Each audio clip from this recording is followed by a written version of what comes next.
உறவுகளை நாங்கள் இன்றைய தினம் மீண்டும் ஒரு காணொலியில் சந்திக்கிறோம். நாங்கள் இன்றைக்கு வந்து முல்லைத்தீவு பிரதேசத்தினுடைய வட்டுவாகல் பாலத்தில் வந்து நிற்கிறோம். நாட்டினுடைய ஜனாதிபதி அனுரகுமார திசாநாயக்க அவர்கள் வடமாகாணத்துக்கு குறிப்பாக யாழ்ப்பாணத்துக்கு நேற்றைய தினம் வருகிறது வந்து பல்வேறு விதமான அபிவிருத்தி திட்டத்திற்கான ஆரம்பங்களை வந்து ஆரம்பித்து வைத்திருந்தார். அதே மாதிரி இன்றைய தினம் இந்த முல்லைத்தீவு பிரதேசத்திலே இந்த வட்டுவால் பாலத்தினுடைய அபிவிருத்தி தொடர்பான இன்றைய ஆரம்ப நிகழ்வு வந்து இன்றைக்கு ஆரம்பித்து வைக்க இருக்கின்றது. அந்த காணொலிகளை தான் நீங்கள் வந்து தற்பொழுது பார்க்க போகின்றேன்.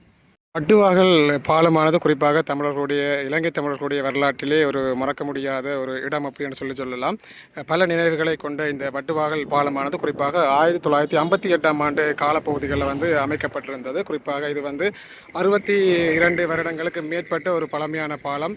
இந்த பகுதியில் வந்து நந்தி கடலை இணைக்கின்ற அந்த பகுதி இருக்குது. குறிப்பாக இந்த நந்தி கடல் பகுதிகளில் வந்து இறுதி யுத்த கால பகுதிகளில் வந்து பல அந்த இடத்துல தான் அதிகமான சேதங்கள் அதிகமான யுத்தங்கள் இடம்பெற்றதாக சொல்லப்படுகின்றது. இதனால் இந்த பாலம் வந்து ஒரு முக்கியமான ஒரு பாலம், மறக்க முடியாத பாலம்.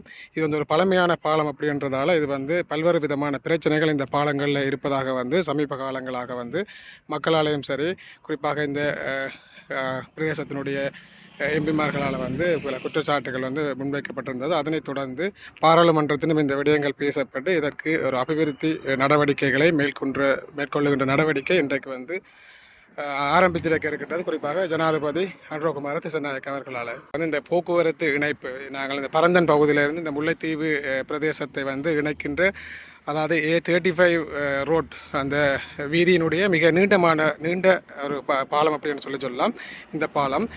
அதோடு வந்து இந்த முல்லைத்தீவு பிரதேசத்திலே அதிகளவான மழை வீழ்ச்சி நடைபெறுகின்ற காலங்களில் இல்லாட்டி மேலதிகமான வெள்ள நீர்களை வந்து கடலோடு சேர்க்கின்ற ஒரு முக்கியமான செயல் திட்டத்தையும் இந்த பாலத்தினூடாக செய்யப்படுகின்றது அப்படி என்று சொல்லப்படுகின்றது.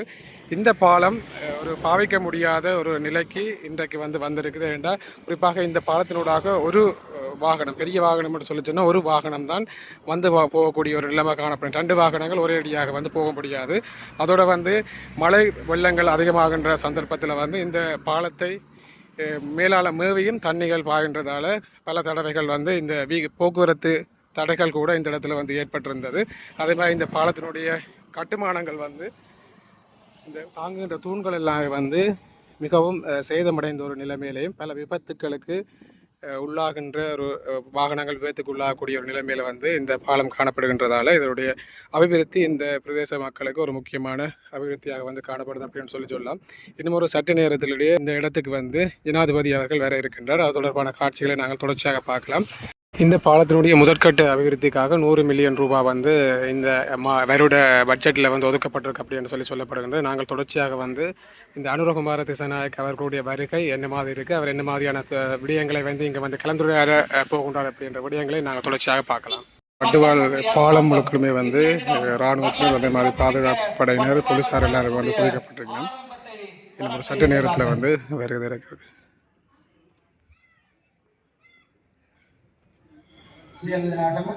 ஒரு வருடத்தை பூர்த்தி செய்யும் முகமாக இந்த 9ஆம் மாதம் முழுவதுமாக நாட்டினுடைய பல்வேறு அபிவிருத்தி பணிகள் மேற்கொள்ளப்பட இருக்கின்ற தருவாயில் முதலாக எமது வடக்கு மாகாணத்திற்கு விஜயம் செய்து நேற்றைய தினம் யாழ் மாவட்டத்திலே பாதுகாப்புகள் பலப்படுத்தப்பட்டு மக்கள் எல்லாருமே வந்து ஒன்று கூடி இருக்கிறோம். இன்றியமையாதகவும் காணப்படுகின்ற வட்டுவாகல் பாலத்தை இது வந்து அமைச்சர் ஆக்கள் வந்து கொண்டிருக்கணும். இந்த திறப்பு நிகழ்வு வந்து நடைபெற போகிறது. இதில் வந்து ஒரு போட் பலகை ஒன்று போட்டிருக்கணும். இதில் வந்து வட்டுவால் பாலம் இந்த புனரமைப்புக்கு பின்னர் வந்து என்ன மாதிரியான தோட்டத்தில் வரப்போகுதுன்ற விடயங்கள் வந்து அதில் போட்டிருக்கணும். இப்போ வந்து இந்த திறப்பு விழாவை வந்து நடத்துவதற்காக எல்லாருமே இந்த இடத்துல வந்து ஒன்று கூடி இருக்கணும்.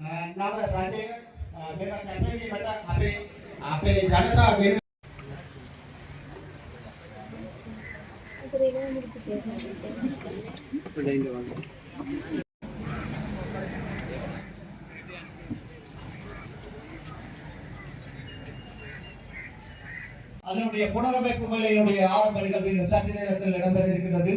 இதில் கலந்து கொள்வதற்காக இதோ எங்களுடைய ஜனநாயக சோசலிச குடியரசின் கௌரவ ஜனாதிபதி அனுரகுமார திசாநாயக் அவர்கள் வருகை தந்து கொண்டிருப்பதை காணக்கூடியதாக இருக்கின்றது.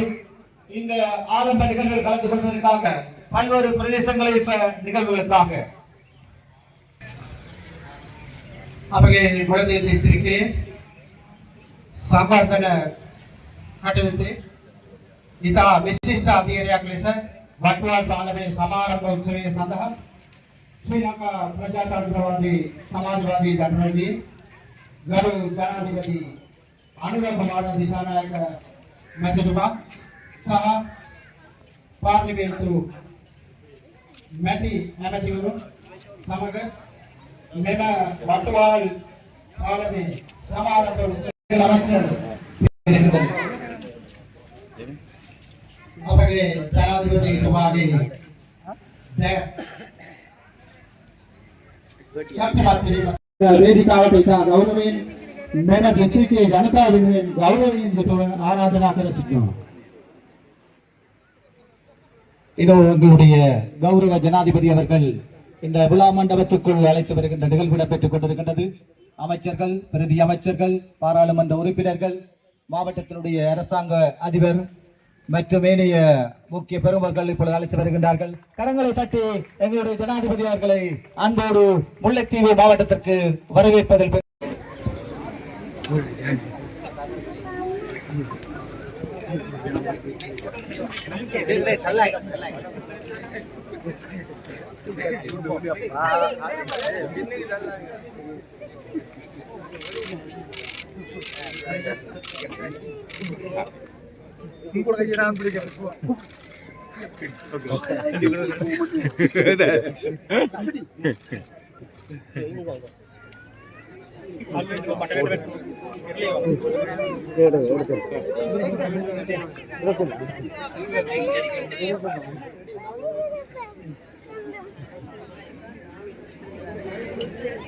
building தாங்க basement வீக்கு சார்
தாங்கிய ஜனாதிபதி அவர்களே, விமான போக்குவரத்து அமைச்சர் திரு கௌரவ விமல் ரத்நாயக் அவர்களே, மீன்பிடித்துறை அமைச்சர் சந்திரசேகரன் அவர்களே, வந்திருக்கும் விசேட விருந்தினர்களே, எல்லோரையும் நான் அன்புடன் வரவேற்கிறேன். நாங்கள் இப்போது வரலாற்று சிறப்பு மிக்கதும் மிக உணர்வுபூர்வமான ஒரு இடத்தை நின்று கொண்டிருக்கின்றோம். இங்கே உள்ள எல்லாருக்கும் இந்த இடம் ஒரு வித்தியாசமான ஒரு கம்மல ஜனதாவතර මුදල් ගෙවසෙන්න පටන් ගන්නවා. கிராமங்களில் மக்கள் மத்தியில காசு பழகத் தொடங்கும். කුඩා කුඩා ව්‍යාපාර වලට ආදායම් හැදෙන්න පටන් ගන්නවා. சிறிய சிறிய திட்டங்கள், தொழில் வாய்ப்புகள் ஏற்படும். අපි එකතු කරගන්න භාණ්ඩාගාරයේ ධනෙ ගම්වලට ගලාගෙන එනකොට ගම්වල ජනතාවගේ ජීවිත උසස් වෙනවා. இந்த நிதி கிராம மட்டத்துக்கு வரக்குள்ள அந்த மக்களுடைய வாழ்வாதாரம், அந்த வாழ்க்கை உயரும்.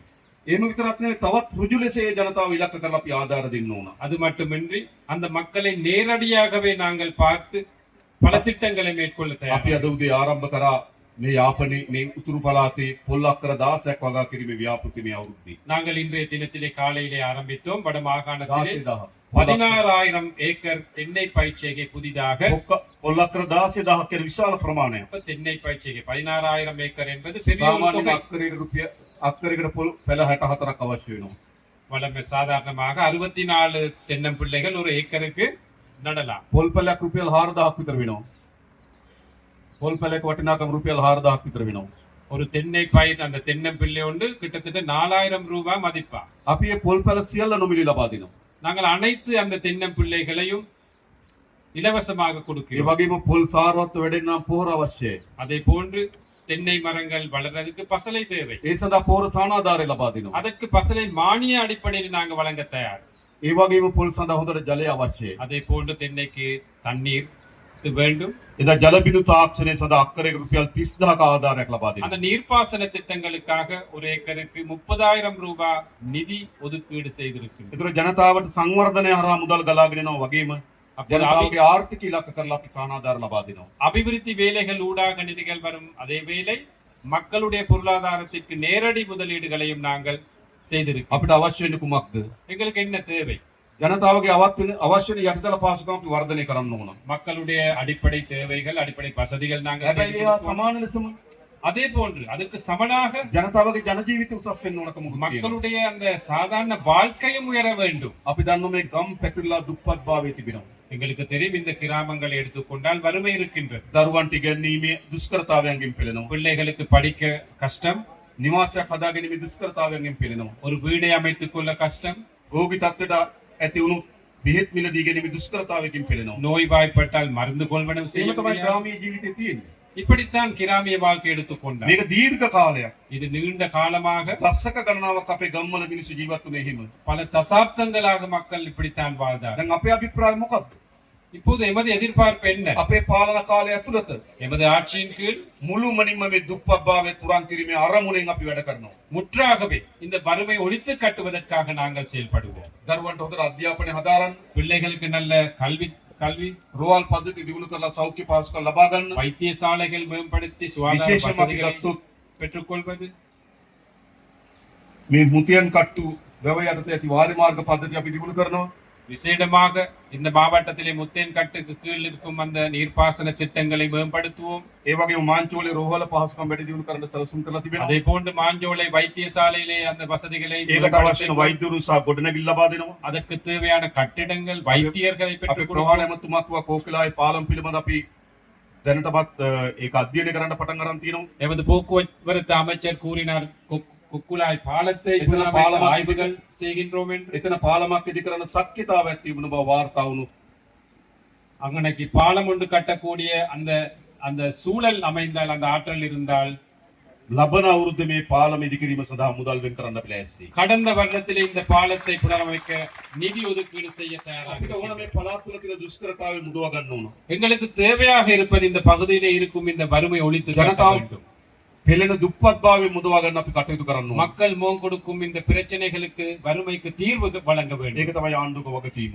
அதுவே அரசாங்கத்தின் பொறுப்பு. විශේෂයෙන්ම අපි දන්නවා விசேடமாக எங்களுக்கு தெரியும், පරාජ වුණු පැරදි දේශපාලන කඳවුරු தோல்வி கண்ட அரசியல்வாதிகளும் அரசியல் තමන්ගේ முகாம்களும் පැවැත්ම බවට පත් කරගන්නේ ජාතිවාදී. தமது இருப்புக்காக பாவிப்பது இனவாதம். 27 සැප්තැම්බර් 2 2027 செப்டம்பர் 2ஆம் தேதி අවුරුද්දකට. 2 வருடங்களில் ඒකෙන් කියන මොකක්ද? இதில் கூறுவது என்ன? මම හිතනවා ඊට කලින් කරයි කියලා. நான் நினைக்கிறேன் அதுக்கு முன்பு முடிப்பார்கள் இந்த வேலைகளை. අපේ රටේ හැමදාම සිද්ධ වුණු දේ තමයි எமது මේ நாட்டில் ව්‍යාපෘති වල සිද්ධ වෙන ප්‍රමාදය. ஒவ்வொரு நாளும் நடந்த இதுதான் இவ்வாறான திட்டங்கள் காலதாமதமாகித்தான் போகின்றன. අපේ කැබිනට් මණ්ඩලය අපි වැඩිම තීන්දුව ගත්තේ මොනවද කියලා ඇහුවොත් වැඩිම අරන් තියෙන මොනවද? எமது அமைச்சரவையில் அதிகூடிய முடிவுகளை எடுத்த என்ன தொடர்பாக என்று கூறினால் ඉදිකිරීම් ප්‍රමාද වීම හේතු කොටගෙන திட்டங்கள் தாமதமாகியது தொடர்பாக ඇස්සමේන්තු කරලා අද මුදල වැඩි කිරීම. அதில் மதிப்பீடுகளை நாங்கள் கூட்டும் அந்த திட்டங்கள் අවසන් කරන දිනේ දීර්ඝ කිරීම. அவற்றை முடிவுறுத்தும் நாட்களை இன்னும் நீடித்தல். අපේ රටේ බොහෝ ව්‍යාපෘති වල දින අත්දැකීම මේක. எமது நாட்டில் பல திட்டங்களில் இருக்கும் அனுபவம் இப்படித்தான். පටන් ගන්නකොට කියන ගාන නෙවෙයි අවසන් කරනකොට. ஆரம்பிக்கும் போது நாங்கள் மதிப்பிடும் அளவு அல்ல, முடிவுறும் போது அது இன்னும் ඇයි අවසන් කරන දිනේට නෙවෙයි අවසන් කරන්න කාලය වැඩි වෙන නිසා. ஏனென்றால் முடிவுறும் நேரத்தில் அல்ல, காலத்தில் அல்ல அவற்றை ඒ முடிவுறும். නිසා යොදවපු මුදලින් පළකුත් නැහැ. ஆகவே பயன்படுத்திய நிதியிலே பிரயோசனமும் இல்லை. ඒ වගේම අතිරේක මුදල් යොදවන්න සිද්ධ වෙනවා. அதே போன்று மேலதிக நிதி ஒதுக்கீடு செய்ய வேண்டி ඒ வரும். නිසා අපේ ආණ්ඩුවේ ප්‍රධානම ඉලක්කය තමයි ஆகவே எமது அரசாங்கத்தின் பிரதான இலக்குத்தான் අපි ව්‍යාපෘතියක් ආරම්භ කරනකොට நாங்கள் ஒரு திட்டத்தை ஆரம்பிக்கும் போது ආරම්භ කරන දිනේ තියෙනවා ஆரம்பித்த தினம் இருக்கு, අවසන් කරන දිනේ තියෙනවා. இறுதி அதை முடிவுறும் திகதி இருக்கு. ඒ අවසන් කරන දිනේට අනිවාර්යෙන් අවසන් කිරීම සඳහා මේ රාජ්‍යාන්තරණ මෙහෙවීම තමයි අපට පැවරී තිබෙන වගකීම. அந்த முடிவு பெறும் தினத்தைக்காக முடிவுறுத்துவதற்காக வழிநடத்துவதுதான் எமது அரசியல் தலைமைத்துவத்தின் பிரதான பணியாக இருக்கின்றது. අපි ගණන්